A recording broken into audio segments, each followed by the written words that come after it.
अच्छा, हमने पीटीआर कर लिया था, indirect operands and indexed operands, ये हमने कर लिया था।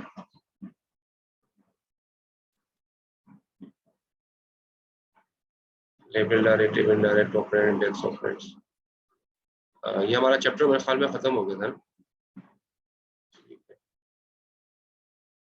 और इसका क्विज भी था, लेकिन इसका क्विज मैं आज नहीं लूंगा क्योंकि बैकअप क्लास की वजह से लोग शायद सारे अटेंड ना कर पाए। तो 3 क्विज आपके हो चुके हैं, अब चौथा क्विज होएगा, लेकिन हम ट्यूजडे को लेंगे, ट्यूजडे को क्लास होगी इंशाल्लाह, उसमें चौथा क्विज होगा आपका और इसी चौथे चैप्टर से होगा।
ये हमने कर लिया था, साइज ऑफ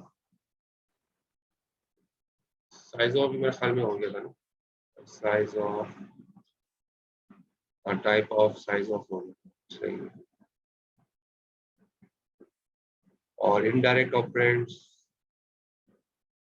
इनडायरेक्ट ऑपरेंड्स ने नीचे मैंने लग दिया, ऊपर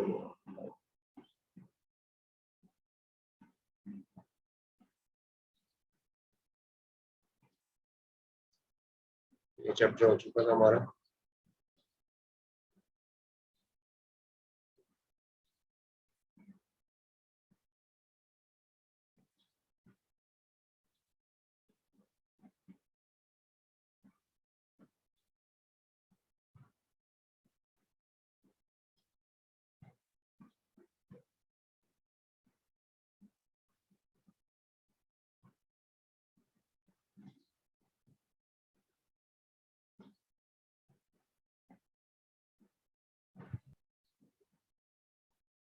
चलिए अगला चैप्टर स्टार्ट कर जी। ये सवाल है अर्शमन?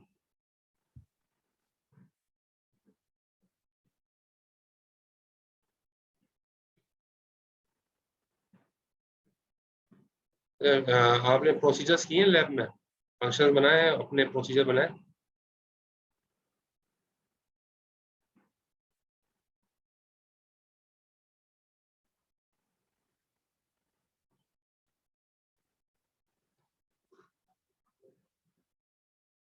अपने प्रोसीजर्स आपने बनाए आप लोगों ने लैब के अंदर अपने फंक्शंस?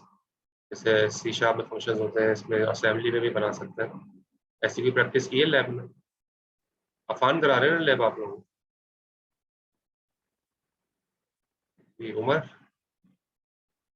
खान भी आ गए, नजर को आ रहे हैं। यस सर, कराए हुए। आपकी एब्सेंट भी लगी है, प्रेजेंट कर देता हूँ। कोई ऐसा जो नहीं है जिनकी अभी मैंने अटेंडेंस में एब्सेंट मार्क किया हो?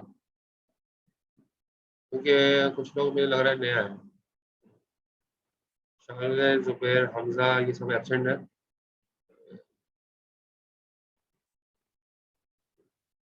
तो ये लैब में पढ़ लिया था आप लोगों ने, ठीक है। तो यहाँ पर आपको समझने में भी आसानी हो जाएगी, और ये लैब कर ली है इसके ऊपर। तो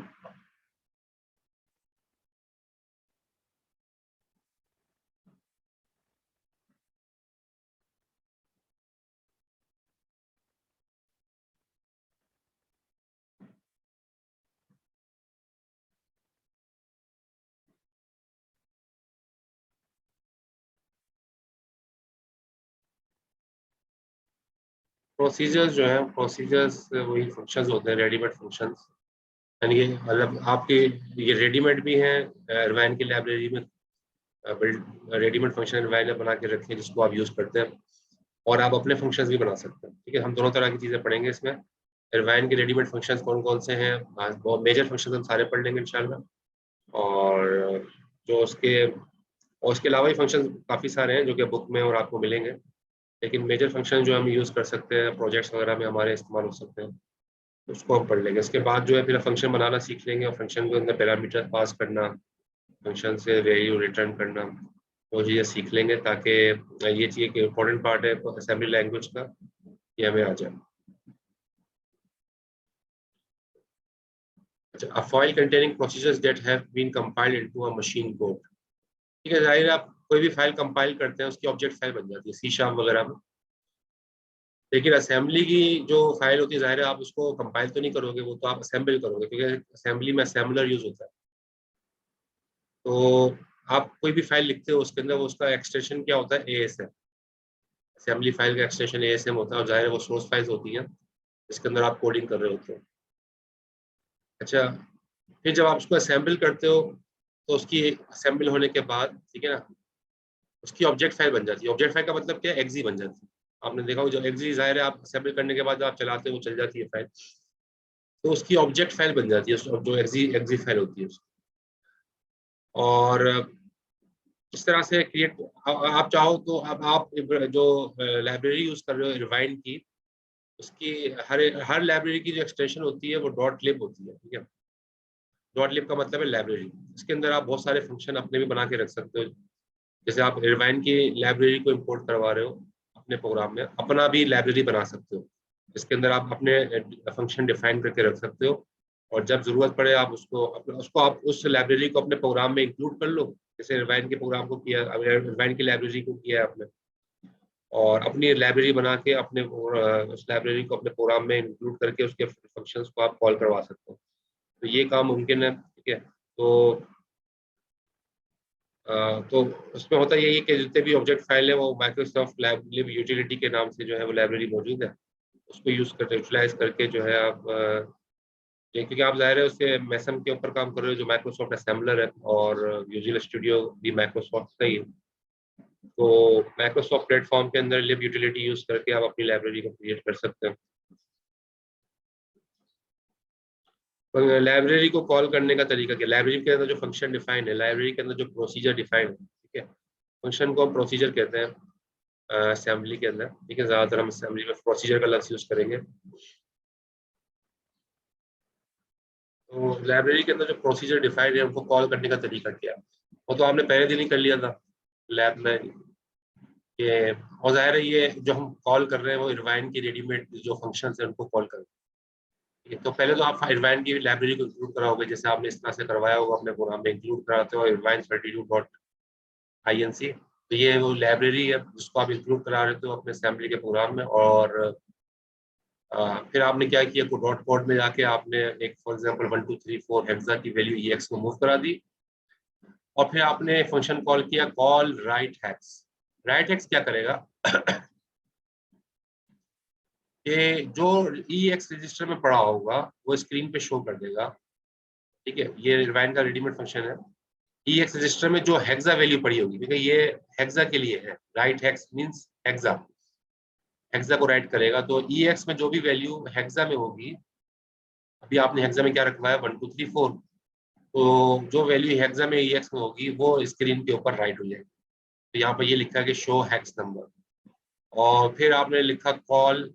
कॉल करके हम कॉल करते हैं कोई भी फंक्शन, कोई भी प्रोसीजर जो है, हम पहले कॉल लिखते हैं, कॉल लिखते हैं और उसके बाद वो कॉल कर लेते हैं। अब कॉल CRLF भी अरवाइन के अंदर डिफाइन है, कैरीज रिटर्न लाइन फी, यानी कि अगली लाइन पे कर्सर चला जाएगा, अगली लाइन के शुरू में। ठीक है, नेक्स्ट लाइन के शुरू में। तो एंड ऑफ लाइन करने के लिए हम ये इरवाइन का readymade function, readymade procedure use कर रहे हैं CRLF, वरना आपको 0D है 0H लिखना होगा जाहिर है। वो इरवाइन का नहीं है, वो असेंबली का कोड है, लेकिन इरवाइन ने उसी कोड का फंक्शन बना के यहाँ पर रख दिया है लाइब्रेरी में CRLF के नाम से। तो आप उसको कॉल करवा के नेक्स्ट लाइन पे जा सकते हो। तो ये कॉलिंग मेथड्स हैं, और ये आपको जाहिर है फेमिलियर भी है, आप किस तरह से फंक्शन को कॉल किया जाता है।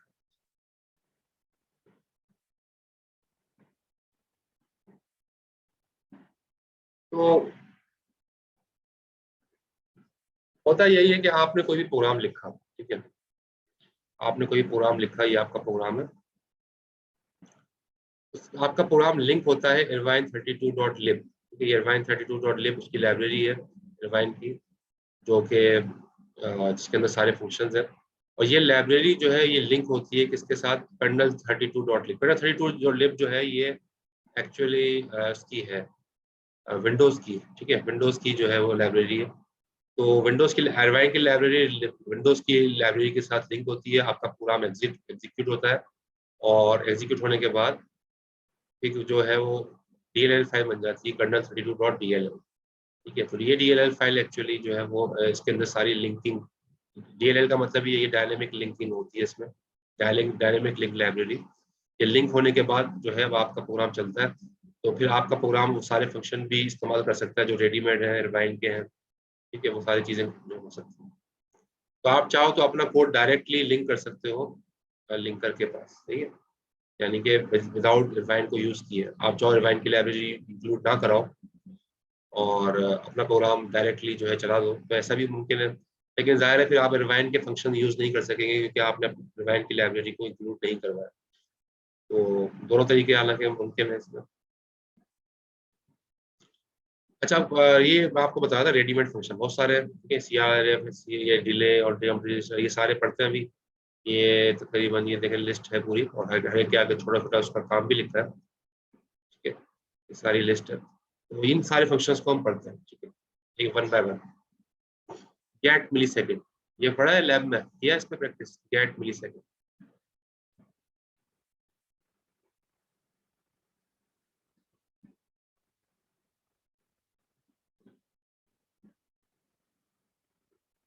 नहीं पढ़ा होगा मेरे ख्याल में, गेट मिली सेकेंड आपने लाइब्रेरी लैब में नहीं किया।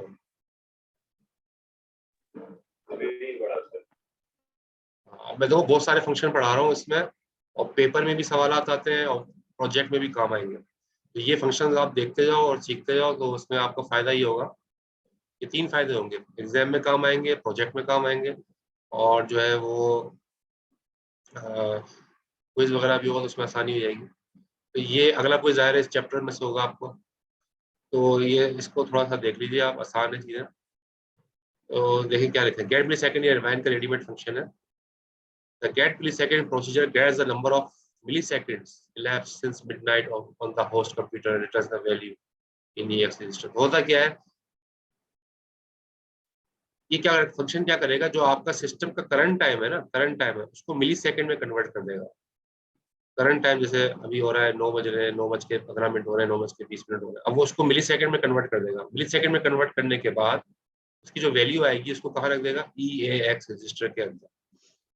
करंट टाइम को मिली सेकेंड में कन्वर्ट करके उसको EAX रजिस्टर के अंदर रख देगा। कौन सा फंक्शन, गेट मिली सेकेंड, जो ऊपर लिखा है इसका काम ये।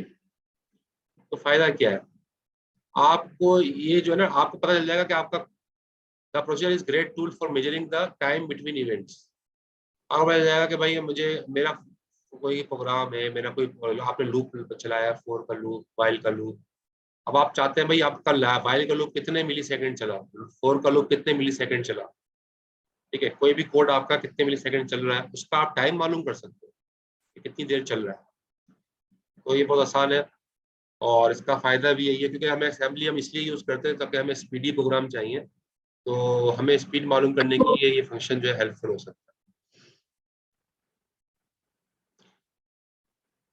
और इसको कोई इनपुट पैरामीटर नहीं चाहिए। और आप ये देखिए, ये जो मैंने कलर के अंदर कोड लिखा हुआ है इसको आप देखिए। डॉट डेटा में गए, डॉट डेटा में जाके आपने लिखा स्टार्ट टाइम डीवर्ट क्वेश्चन मार्क। तो होगा क्या कि एक वेरिएबल बन गया स्टार्ट टाइम के नाम से, ठीक है, और डीवर्ट टाइप का ये एक वेरिएबल डिक्लेयर हमने कर दिया, और जाहिर है ये डीवर्ट टाइप का वेरिएबल है, तो अभी ये अनइनिशियलाइज्ड अनइनिशियलाइज्ड। तो इसको ज़ाहिर रन टाइम पे हम वैल्यू प्रोवाइड करेंगे। डॉट कोड में क्या वहाँ क्या हमने लिखा, कॉल गेट मिली सेकेंड। जब कॉल गेट मिली सेकेंड हमने लिखा तो होगा क्या कि जो भी करंट टाइम होगा उसकी वैल्यू उठा के वो EX रजिस्टर में रख देगा, जैसा मैंने आपको ऊपर बताया था। करंट टाइम की वैल्यू उठा के मिली सेकेंड में कन्वर्ट करके EX रजिस्टर में रख देगा। फिर हम क्या करेंगे, हमने जब कॉल गेट मिली सेकेंड कर लिया तो हमें पता है EX के अंदर करंट टाइम मौजूद है, उसको हमने किस में रखवा दिया, सेट टाइम पे। ये जो वेरिएबल हमने बनाया था ऊपर सेट टाइम के नाम से, ठीक है, इस सेट टाइम के नाम से वेरिएबल बनाया था, इस वेरिएबल के अंदर हमने EX की वैल्यू को मूव करा दिया। अब इस वेरिएबल के अंदर जो है वो टाइम आ गया जो करंट टाइम था। इसके बाद कुछ भी काम हो रहा है, जैसे एक लेल वन का एक लेबल बना हुआ है, यहाँ पर लूप हो सकता है 4 का लूप चल रहा हो या कुछ भी लूप चल रहा हो, ये लूप L1 कर दिया हमने। अब ये बार बार जो है लूपिंग होगी, ठीक है, बार बार ये L1 की तरफ जाएगा। ये लूप चल रहा है, कितनी देर में चल रहा है, कुछ भी टाइम हो सकता है उसका। लूप खत्म होकर जब बाहर आएगा फिर हमने दोबारा से ये फंक्शन कॉल कर लिया, कॉल गेट मिली सेकेंड। वंस अगेन हमने जो है ये फंक्शन हमने कॉल कर लिया।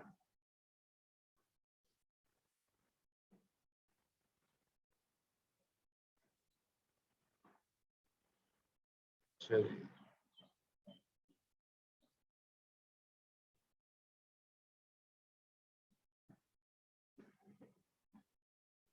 फिर जब आप दोबारा ये फंक्शन कॉल करोगे, कॉल गेट मिली सेकेंड, तो EX रजिस्टर में दोबारा से आप जो करंट टाइम की वैल्यू है वो आ जाएगी। ये आपने क्या कर रहे हैं, आपने सब्ट्रैक्ट किया। क्या सब्ट्रैक्ट किया, EX में से सब्ट्रैक्ट। EX में जो है वो आपकी करंट टाइम की वैल्यू है, और इसमें से आपने सब्ट्रैक्ट कर दिया स्टार्ट टाइम। स्टार्ट टाइम कौन सा है, वही जो पहले आपने करंट, जो आपने पहले टाइम वेरिएबल में रखवाया था तो लूप शुरू होने से पहले।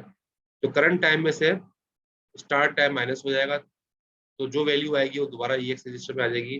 EX में क्या फिर जो वैल्यू होगी एक्चुअली वो कौन सा टाइम होगा, वो टाइम होगा जो जितनी देर लूप चला। ये जो लूप है, ठीक है, ये जितनी देर चला, क्योंकि इससे पहले भी आपने गेट मिली सेकंड किया था लूप से पहले, लूप के बाद भी गेट मिली सेकंड किया, तो जो लूप के बाद गेट मिली सेकंड किया वो EX में आ गया, उसकी वैल्यू पहले वाली वैल्यू से माइनस कर दी, तो आपको इस लूप चलने का टाइम पता चल गया कि लूप कितने मिली सेकंड ये लूप चला है, ठीक है।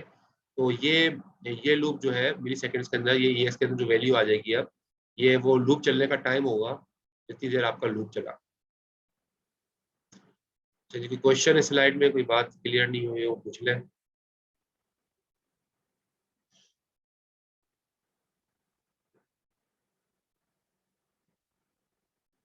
सब क्लियर है,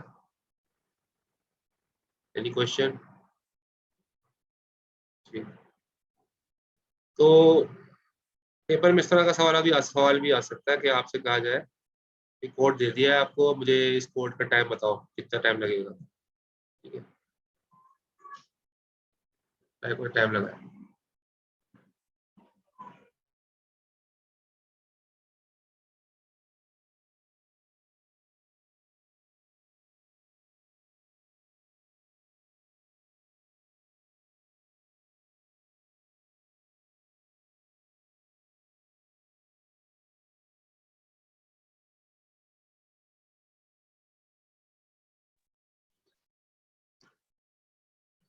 इस तरह का सवाल पेपर में आ सकता है।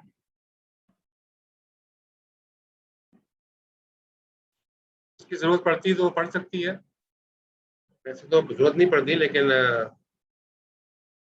पहले पेपर में सवाल आ सकता है, या आपसे पूछा जा सकता है भाई कोड में आपका लूप कितनी देर का चल रहा है, 4 का लूप, 5 का लूप, उसका कोड लिखे, आपको प्रोग्राम लिखने को कहा जाए, उसका टाइम मालूम करने को कहा जाए, तो ये उस सवाल के जवाब के अंदर ये काम करना है।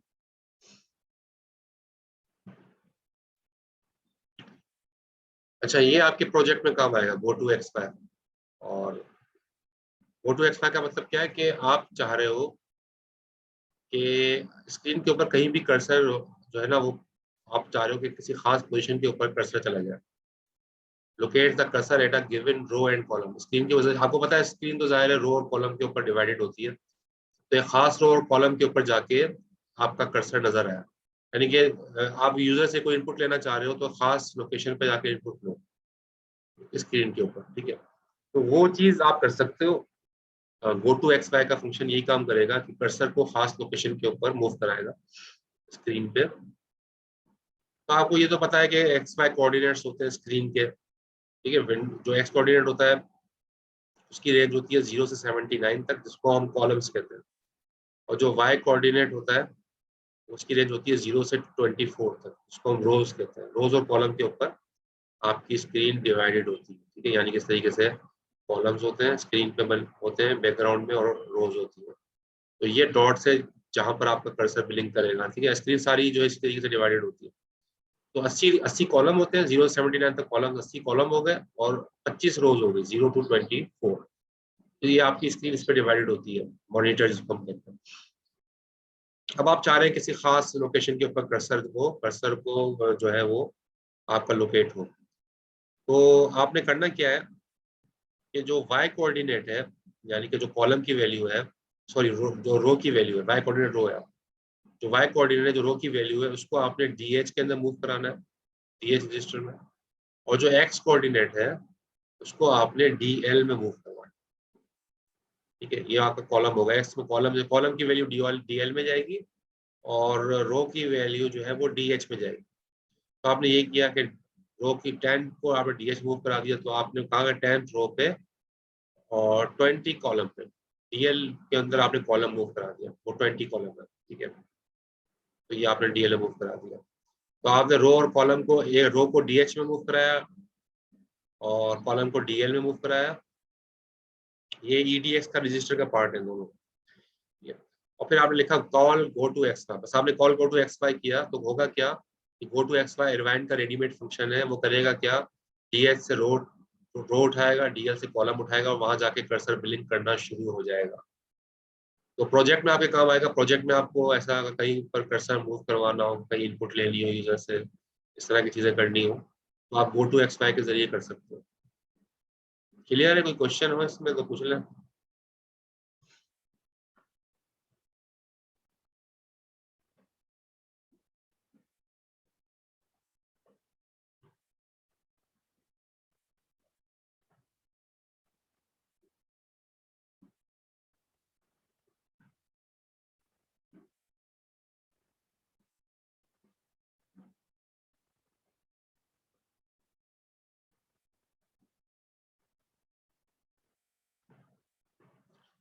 अच्छा जी, अब ये अगला इरवाइन का रेडीमेड फंक्शन है मैसेज बॉक्स। ये प्रोजेक्ट में भी आपके काम आएगा। मैसेज बॉक्स का मतलब है कि आपका आपकी स्क्रीन के ऊपर ग्राफिकल पॉपअप मैसेज बॉक्स आ जाए, देखिए इस तरह से जैसे आप नजर आ रहा है, ठीक है। इस तरह का मैसेज बॉक्स आप चाह रहे हो कि कोई मैसेज डिस्प्ले हो जाए यूजर को ग्राफिकली, बट जिसमें बटन भी हो, ठीक है। ये चीज आप कर सकते हो और आसान है। इरवाइन का रेडीमेड फंक्शन आप मैसेज बॉक्स यूज कीजिए, उसको कॉल करवाइए बस, और आप अपनी पसंद का जो है मैसेज जो है वो मैसेज बॉक्स जो है प्रिंट करवा सकते हैं स्क्रीन पे। इस तरह ग्राफिकल यूजर इंटरफेस की तरह वो जीयूआई इंटरफेस इसका होगा।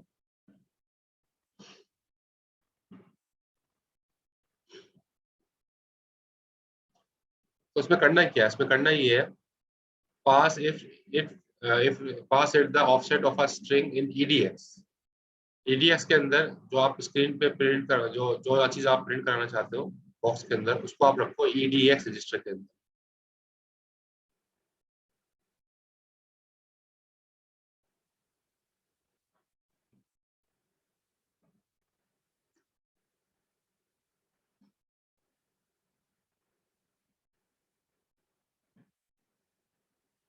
और इसका जो ऑफसेट है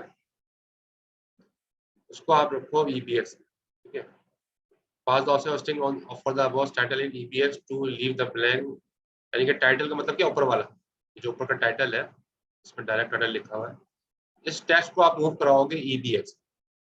अंदर का जो कंटेंट है उसको मूव कराओगे ईडीएक्स में, ठीक है। यानी कि ये वाली जो चीज है इसको आप ईडीएक्स में मूव कराओगे, इस स्ट्रिंग को आप मूव कराओगे ईडीएक्स में, और जो टाइटल वाली चीज है इसको आप इसमें मूव कराओगे ईबीएक्स। बस ये काम करना है, ठीक है। टाइटल जो रखवाना है ईबीएक्स में रखवा दो, वो चीज जो बॉक्स के अंदर प्रिंट करवानी है उसको ईडीएक्स में रखवा दो, और फिर बस ये फंक्शन कॉल कर लो मैसेज बॉक्स का, जैसे यहाँ पर लेके लिखा हुआ है। हमने क्या किया है, एक डॉट डेटा किया, कुछ वेरिएबल बनाया, एक वेरिएबल बनाया कैप्शन के नाम से, ये वेरिएबल है कैप्शन, और डीबी मतलब डबल बाइट, ठीक है। ये पुरानी कन्वेंशन है जो यूज करते थे हम डीबी, अब आजकल हम वर्ड लिखते हैं, वर्ड जो 2 बाइट का होता है, ठीक है। तो आप डीबी भी लिख सकते हो उसकी जगह, लेकिन डीबी पुराना है, वर्ड नया कन्वेंशन। Excuse me.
अच्छा जी, तो EDX के अंदर आपने, ये हमने बनाया कैप्शन के नाम से एक वेरिएबल, डबल बाइट वर्ड का वेरिएबल है, और इसमें आपने वेरिएबल में क्या रख दिया, डायलॉग टाइटल, जो आपने टाइटल में शो करवाना है।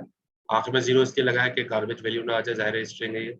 फिर आपने हेलो मैसेज अलग अलग वेरिएबल बना दिया, हेलो मैसेज के नाम से बाइट टाइप का ही है, कुछ भी नाम रख सकते हैं वेरिएबल का, या हेलो मैसेज के नाम से वेरिएबल का नाम रखा है। उसमें आपने लिखा this is a popup message box, ठीक है, ये आपने एक स्ट्रिंग है जो प्रिंट करवाना था स्क्रीन पे। और फिर आपने एक लाइन फीड किया, 0D या 0H, यानी कि लाइन फीड किया आपने, और फिर लिखा हुआ आएगा क्लिक ओके टू कंटिन्यू, ठीक है, ये आपका मैसेज जो है मैसेज बॉक्स के अंदर नजर आएगा। डॉट कोड में गए, डॉट कोड में जाके आपने move EBX offset caption, caption का मतलब यही है, ज़ाहिर है, जो कैप्शन डायरेक्ट टाइटल जो है उसको आपने EBX में मूव कराया, और हेलो मैसेज का जो ऑफसेट है वो आपने उसको EDX में मूव करवाया, और फिर आपने लिख दिया कॉल मैसेज बॉक्स, ठीक है। जब आपने कॉल मैसेज बॉक्स किया तो स्क्रीन के ऊपर इस तरह का मेन्यू, ये इस तरह का जो है पॉपअप डिस्प्ले हो जाएगा, इसके डायलॉग या टाइटल में डायलॉग टाइटल लिखा होगा, और अंदर जो है this is the popup message box, click okay to continue, ठीक है, ये ओके का बटन भी है, तो ये क्लिक करेगा तो फिर आगे आपका प्रोग्राम चलना शुरू हो जाएगा मैसेज बॉक्स के बाद, मैसेज बॉक्स दिखाने के बाद। कि कोई क्वेश्चन इस स्लाइड में, कोई बात समझ में नहीं आई हो इस फंक्शन में, पूछ लें। मैसेज बॉक्स,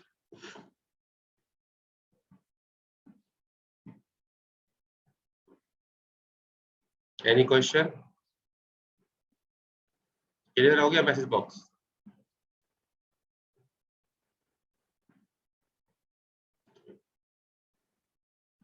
आसान है। ईडी दो रजिस्टर के अंदर जो टाइटल में प्रिंट करवाना है उसको EVX में रखवाएं, जो अंदर प्रिंट करवाना है EDX में रखवाएं, और बस ऑल मैसेज बॉक्स कर लें।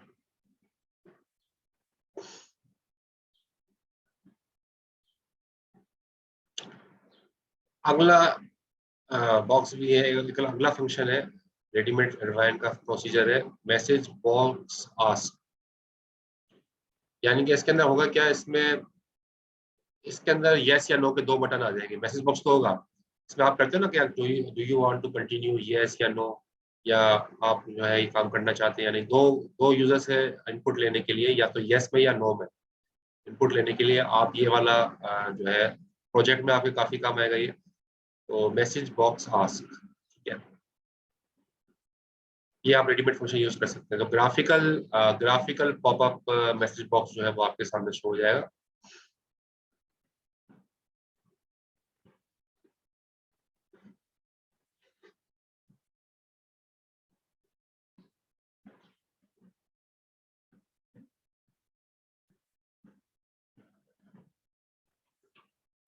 This works when the program is running in a console window, ठीक है, कंसोल विंडो में ज़ाहिर है जहाँ आप, कंसोल विंडो वही है जो आप CLI पे काम कर रहे हो, तो उसमें भी वही काम करना है, जो टाइटल होगा, यानी जो कंटेंट होगा अंदर का, जो क्वेश्चन आपने स्क्रीन पे शो करवाना है, जो क्वेश्चन शो करवाना है उसको आप रखोगे EDX रजिस्टर में, और जो आपका टाइटल होगा उसको आप रखोगे EBS में। फिर आप ये फंक्शन कॉल कर लोगे मैसेज बॉक्स आस्क का। जब ये आप ये फंक्शन कॉल करोगे तो यस या नो दो बटन होंगे सामने।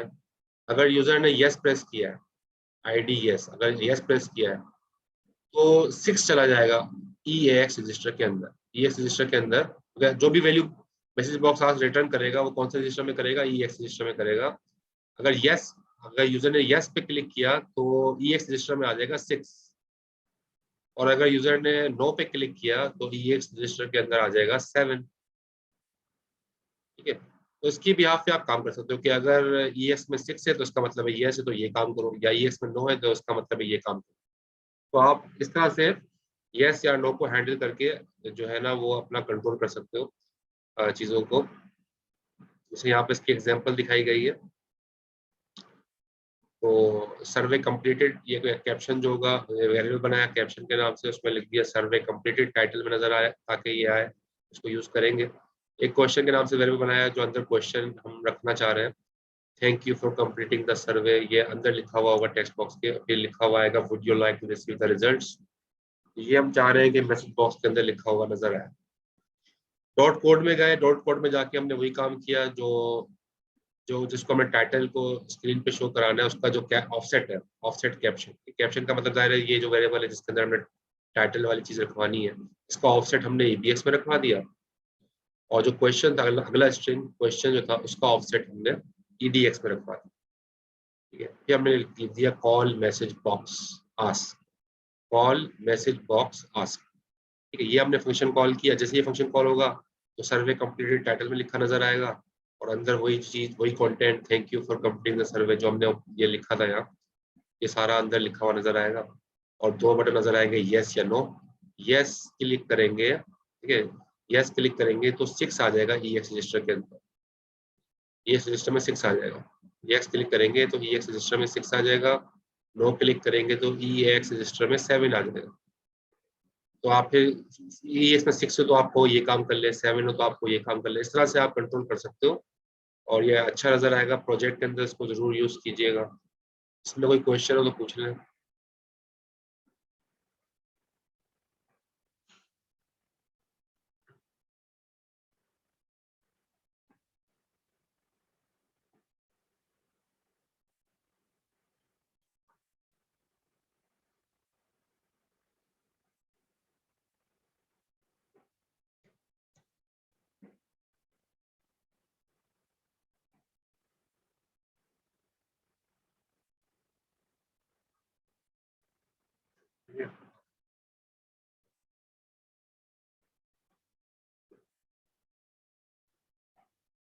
रैंडम 32 का जो वेरिएबल है, ये करेगा क्या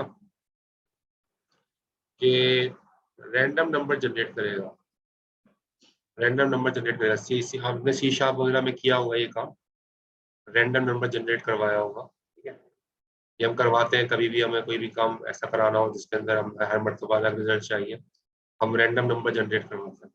तो रैंडम 32 के नाम से एक अरवाइन का रेडीमेड प्रोसीजर है, इसको हम इसके जरिए से हम रैंडम नंबर जनरेट करवा सकते हैं। यूज किया है ये लैब में आपने रैंडम 32?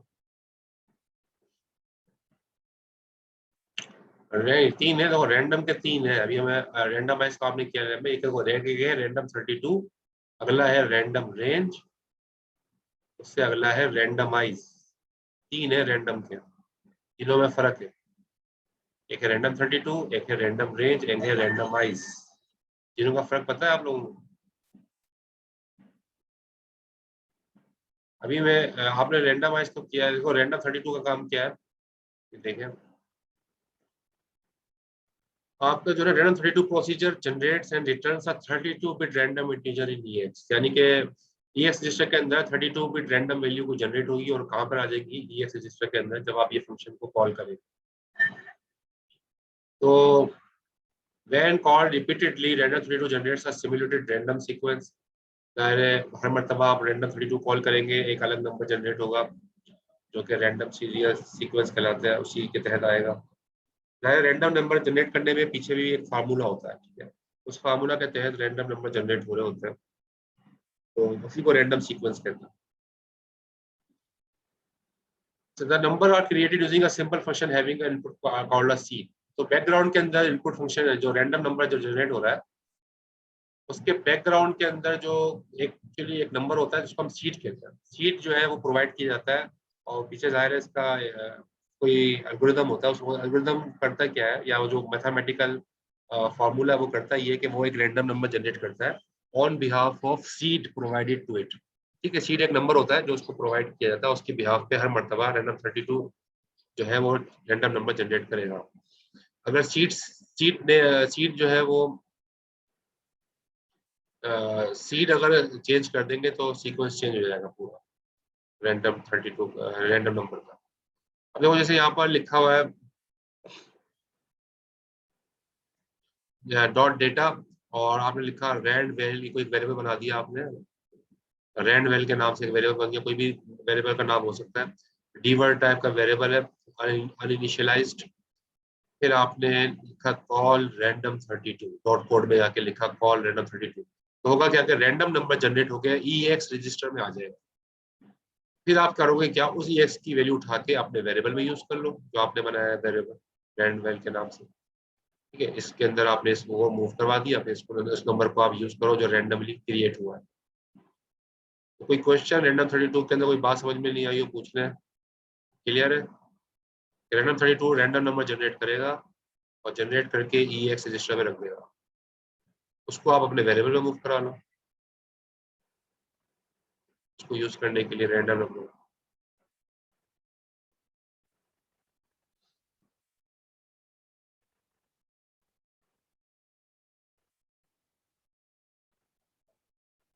तो ये इस तरीके से काम हो रहा है। अगला है random range. Random range, random range क्या है? आप चाह रहे हो रैंडम नंबर जनरेट हो लेकिन किसी रेंज के अंदर। मिसाल के तौर पे आपने कहा भाई 0 से 100 के दरमियान रैंडम नंबर जनरेट हो, 100 से ऊपर नहीं आना चाहिए। तो वो कभी 50 देगा, कभी 30 देगा, कभी 11 देगा, कभी 12 देगा, कभी 95 देगा। यानी कि वो हर मर्तबा रैंडम नंबर जनरेट होगा लेकिन वो 100 के अंदर होगा, 100 से ऊपर नहीं होगा, क्योंकि आपने उसको एक रेंज बता दी। इसके अंदर आप रेंज बता देते हो और विद इन द रेंज वो रैंडम नंबर जनरेट होता है। लेकिन इसके अंदर बात क्या है कि जो स्टार्टिंग है वो हमेशा 0 होगा। यानी कि आप ये नहीं कर सकते कि 50 से 100 तक, ऐसा मुमकिन नहीं है। हमेशा 0 से रेंज स्टार्ट होगी। हाँ, ये 0 से 50 कर लो, आखिरी वाली चेंज कर सकते हो।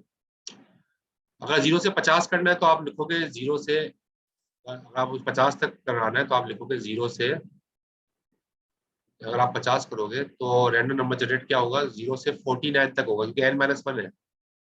यानी कि 50 तक जनरेट नहीं होगा, 0 से 49 के दरमियान कोई रैंडम नंबर जनरेट होगा। ठीक है? तो उस रैंडम नंबर को, फिर जो रैंडम नंबर जनरेट होगा उसको आप कहाँ रखवा दोगे, EX रजिस्टर, यानी कि खुद ही रख देगा। ये रैंडम नंबर जनरेट होगा, उसको फिर EX रजिस्टर में रख देगा। ये EX रजिस्टर के अंदर वो रैंडम नंबर आ जाएगा। ठीक है, तो यहाँ पे एग्जांपल देख लीजिए, ये आपके सामने एक एग्जांपल है। हम क्या चाह रहे हैं कि 0 से लेके 4999, यानी कि ज़ाहिर है 5000 से एक कम।